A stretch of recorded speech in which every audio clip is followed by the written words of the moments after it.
Hi friends, welcome to karyampudi'sVlog.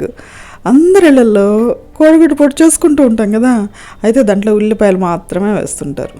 అయితే ఈరోజు మనం తోటకూర పొరుటు చేసేసుకొని ఎలా ఉందో చూసేద్దాం. ఆకుకూరలు తిన్న వాళ్ళకి ఈ విధంగా కోడిగుడ్డుతో కలిపి పెట్టేసాం అనుకోండి, ఇంకా వాళ్ళు హ్యాపీగా ఎంజాయ్ చేసి తినేస్తారు. వాళ్ళ చేత ఆకుకూరలు తినిపించిన వాళ్ళ మొత్తం. నేనైతే మా పిల్లలకి ఇలానే చేస్తూ ఉంటా అండి. ఎందుకంటే ఆకుకూరలు అంటే మొహం ముడిచేస్తారు కొంతమంది. తప్పదు కదా, ఏదో ఒకటి ప్లాన్ తోటి చేసుకోవాల్సింది. ఇక లేట్ చేయకుండా మన వీడియోలోకి వెళ్ళిపోతూ ముందుగా నా ఛానల్ చూసేవాళ్ళు సబ్స్క్రైబ్ చేసుకుని గుర్తుపెట్టుకోండి. పక్కన బెల్ ఐకాన్ వస్తుంది, క్లిక్ చేస్తే ఆల్ ఆప్షన్ వస్తుంది. క్లిక్ చేస్తే నా వీడియో నోటిఫికేషన్స్ అన్ని మీకు ముందుగా కనిపిస్తాయి. ఈ వీడియో కనుక మీకు నచ్చినట్లయితే మీ ఫ్రెండ్స్కి, బెస్ట్ ఫ్రెండ్స్కి, తెలిసిన వాళ్ళందరికీ షేర్ చేస్తారనుకుంటా అండి. మీ సపోర్ట్ నాకు చాలా అవసరం. ఇక లేట్ చేయకుండా మన తోటకూర కోడిగుడ్డు పొరుటు ఎలా చేసుకోవాలో చూసేద్దాం. స్టవ్ మీద ఒక ప్యాన్ పెట్టేసి 2 గంటల నూనె వేయండి. కొంచెం ఎక్కువే పడుతుంది ఆయిల్.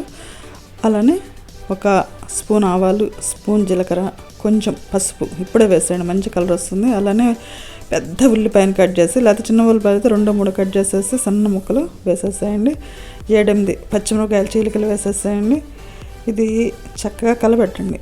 దీంట్లో తగినంత సాల్ట్ వేసామనుకోండి, త్వరగా మగ్గుతుంది. ఇది కొంచెం ట్రాన్స్పరెంట్గా వచ్చేంత వరకు వేగనివ్వండి. వేగిన తర్వాత ఒక పెద్ద కట్ట తోటకూరని కడిగేసేసి సన్న ముక్కలు కట్ చేసేసి దీంట్లో వేసేద్దాం. ఇదంతా మీడియం ఫ్లేమ్ మీద పెట్టి చేసుకోండి. ఇది ఒకసారి కలపండి.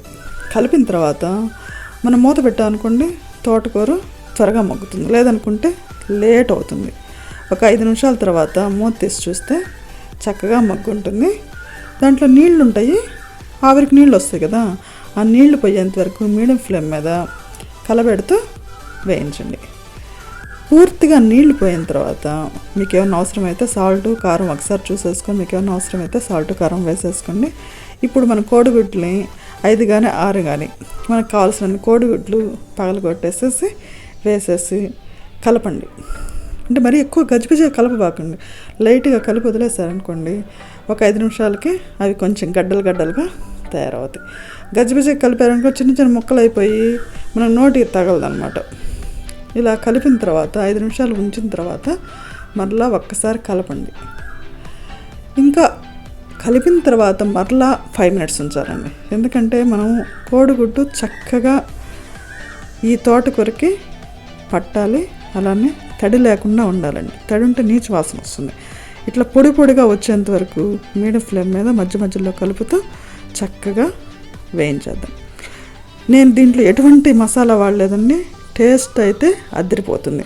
మీకేమైనా అవసరం అనుకుంటే ధనియాలు, జీలకర్ర వేయించినప్పుడు మాత్రమే వేసుకోండి. అప్పుడప్పుడు మసాలా కూరలు కూడా తినాలండి. దీంట్లో అయితే మసాలా లేకపోతే బాగుంటుందని నా ఉద్దేశం. నేను ఈ విధంగానే చేస్తాను.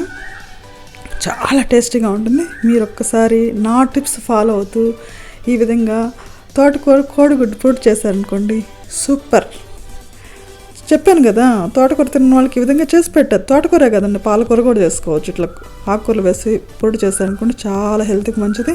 మీకు తెలియదు ఏంది, కోడిగుడ్డు ప్రతిరోజు తినమంటున్నారు, ఆకుకూరలు ప్రతిరోజు తినమంటున్నారు. ఈ విధంగా వెరైటీస్ చేసామనుకోండి, మన ఇంట్లో వాళ్ళు హ్యాపీగా ఆకుకూరలు, కోడిగుడ్డు 2 కలిపి తినేసి హ్యాపీగా ఫీల్ అవుతారు. మనం కూడా వాళ్ళ చేత తినిపించినట్టు మనం కూడా ఆనందపడవచ్చు.